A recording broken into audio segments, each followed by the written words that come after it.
17 नवंबर यानी कि कल से लोक आस्था के महापर्व छठ की शुरुआत हो रही है। छठ के पर्व को लेकर दिल्ली में राजनीति भी हाई है। 2024 में लोकसभा के चुनाव होने हैं और उससे पहले छठ पूजा के बहाने पूर्वांचली वोटर्स को साधने की होड़ अपने अपने तरीके से राजनीतिक दल कर रहे हैं। दिल्ली में छठ घाटों को लेकर आरोप प्रत्यारोप का दौर चल रहा है। आप भी सुन ही रहे होंगे लगातार बयान। यमुना की साफ सफाई को लेकर भी बयानबाजियां जारी है। हर राजनीतिक दल खुद को पूर्वांचलियों का हमदर्द साबित करने में जुटा हुआ है। बीजेपी और कांग्रेस आरोप लगा रहे हैं कि दिल्ली में रहने वाले पूर्वांचली छठ पूजा कर सके, इसके लिए दिल्ली में इंतजाम ही नहीं है। बीजेपी आरोप लगा रही है कि छठ घाट तैयार नहीं किए गए। आरोप तो ये भी लगा रहे हैं कि छठ पूजा के इंतजाम नहीं होने की वजह से दिल्ली में रहने वाले पूर्वांचली लोग पलायन के लिए मजबूर हैं। दिल्ली सरकार और दिल्ली नगर निगम की ओर से बार बार दावा हो रहा है कि इस बार जबरदस्त तैयारी है। 1000 से ज्यादा घाट छठ पूजा के लिए तैयार किए गए हैं। दिल्ली नगर निगम की ओर से भी हर वार्ड में छठ घाटों के लिए 40,000 रुपए की राशि आवंटित की गई है। दिल्ली सरकार के मंत्री, एमसीडी की मेयर और आम आदमी पार्टी के पार्षद, आम आदमी पार्टी के विधायक खुद छठ घाटों का निरीक्षण करने का दावा कर रहे हैं। अब ग्राउंड रियलिटी क्या है, यही जानने की कोशिश करेंगे। और सबसे मूल सवाल ये, छठ पर इतनी सियासत जो हो रही है, कनेक्शन चुनावी ही है क्या? पूर्वांचली वोटर्स को साधना ही प्रायोरिटी है, प्राथमिकता है? इसी पे चर्चा करेंगे। पूर्वांचली जो हमारे भाई बहन हैं वो दिल्ली को अपना घर माने, उसके लिए अरविंद केजरीवाल जी की सरकार ने 2015 से ही बहुत ही भव्य आयोजन किया है छठ का पूरी दिल्ली में। जैसे आज हम एक घाट पे खड़े हैं, इसी प्रकार के 1000 घाट पूरी दिल्ली में हैं, जहाँ पे पूरा तालाब का इंतज़ाम, टेंट का इंतज़ाम, सांस्कृतिक कार्यक्रम का इंतज़ाम दिल्ली सरकार द्वारा करवाया जाता है। देखिए, दिल्ली सरकार के तकरीबन 1000 छठ घाट हैं जहाँ पर तैयारियां चल रही हैं।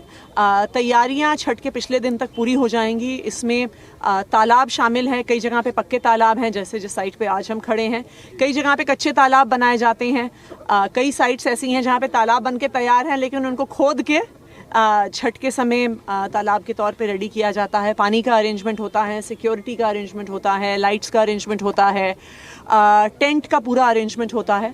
और दिल्ली में तकरीबन 100 जगह बहुत अच्छे हमारे कल्चरल प्रोग्राम्स भी दिल्ली सरकार के माध्यम से, मैथिली भोजपुरी एकेडमी के माध्यम से छठ घाटों पे उनका आयोजन किया जा रहा है। जैसे दिल्ली सरकार हर बार पूरी दिल्ली में पूर्वांचली भाई बहनों के लिए ये छठ पूजा का इंतजाम करती है, घाट बनाती है, उसी कदम पर चलते हुए अब नगर निगम भी अपने छठ पूजा के हर तरह से वो सुविधा हमने दी है। हमने 40,000 रुपया पर वार्ड दिया है लाइट्स के लिए। और आप देख सकते हैं पीछे एक घाट की तैयारी हो रही है और यहाँ पर साफ सफाई की जो पूरी तरह से साफ सफाई का ध्यान रखा गया है। सीएनडी वेस्ट को उठाया गया है और जहाँ पर घाट बन रहा है उसकी सफाई चल रही है। डेंगू मलेरिया की दवाइयों का छिड़काव होगा। तो नगर निगम भी उसी कदम, वैसे ही कदम उठा रही है जैसे दिल्ली सरकार हर तरह से हर बार छठ पूजा में उठाती आई है। सारी व्यवस्थाएं, टेंट की व्यवस्था, लाइट की व्यवस्था, घाट की व्यवस्था, डॉक्टर की व्यवस्था, एम्बुलेंस की व्यवस्था, फायर ब्रिगेड की व्यवस्था, टॉयलेट की व्यवस्था, सांस्कृतिक कार्यक्रम व्यवस्था, सारी व्यवस्थाएं दिल्ली सरकार करती है।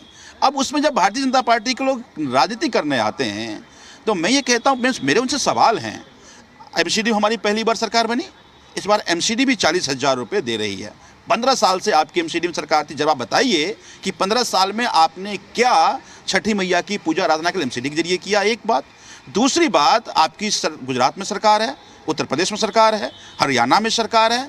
आपने वहाँ के पूर्वांचल वासियों के लिए क्या इंतजाम किया? आज से 4 दिन पहले सूरत के रेलवे स्टेशन पर लोग कुचल कर मर गए जो अपने घर आ रहे थे, क्योंकि वहाँ पूजा नहीं हो रहा है। तो अगर आपको दिल्ली की पूजा में कमियां देख रही तो आपने आयोजन क्या किया है? बड़ा अच्छा लगता है कि इस बार पूरी दिल्ली के अंदर 1000 से ज़्यादा घाट बनाए जा रहे हैं और इन 1000 घाटों के लिए कैसे ये घाट शानदार बने, बेहतरीन बने, इसके लिए अरविंद केजरीवाल जी ने एक 10 सूत्री प्रोग्राम की घोषणा की है। सबसे पहला काम यह है कि जो भी अच्छी तरीके से, शानदार तरीके से घाट बनाया जाए। दूसरा, वहाँ पर एक टेंट की व्यवस्था की जाए। तीसरा, वहाँ पे लाइट की व्यवस्था की जाए, क्योंकि ये सुबह सुबह लोग अर्घ देने आते हैं, रात में भी लोग आते हैं, तो वहाँ लाइट की बड़ी दिक्कत होती है, तो लाइट की व्यवस्था हो। टॉयलेट का इंतज़ाम हर एक छठ घाट के ऊपर किया जा रहा है। पानी की व्यवस्था की जा रही है कि छठ घाट के अंदर पानी भरने की व्यवस्था की जा रही है, एम्बुलेंस की व्यवस्था की जा रही है कि अगर मान लीजिए कहीं कोई दिक्कत आए, भगवान ना करे किसी को कोई मेडिकल दिक्कत आए, तो वहाँ पर एम्बुलेंस की व्यवस्था की जा रही है। छठी मैया इनके मुख्यमंत्री और इनके मंत्री विधायकों को सद्बुद्धि दें कि छठ मैया के नाम पर, आस्था के नाम पर खिलवाड़ न करके कुछ काम करें तो इनकी भी भला होगी।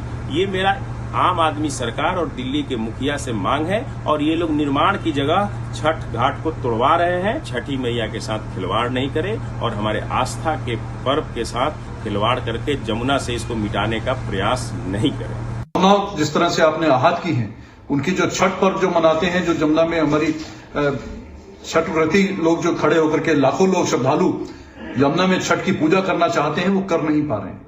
सरकारी व्यवस्थाएं नादारद हैं। छठ पूजा समितियों को अपनी तरफ से व्यवस्था छठ घाटों पर करनी पड़ी है, और आप छोटी मोटी व्यवस्थाएं करके अपनी पीठ थपथपाने का और दोषारोपण करने का काम कर रहे हैं। बहुत ही निंदनीय है। निश्चित तौर पर भारतीय जनता पार्टी ने 15 सालों में एमसीडी में रहते हुए नहीं काम किया, इसलिए जनता ने उनको बाहर का रास्ता दिखाया। लेकिन आप बताएं कि आपने इन 9 वर्षों की आपकी क्या उपलब्धि है, कि क्या कारण है कि आज दिल्ली के निवासी, हमारे जो पूर्वांचल वासी जो हैं, यमुना नदी में खड़े होकर के सूर्यदेव को अर्घ नहीं दे सकते हैं। ये किसकी नाकामयाबी है?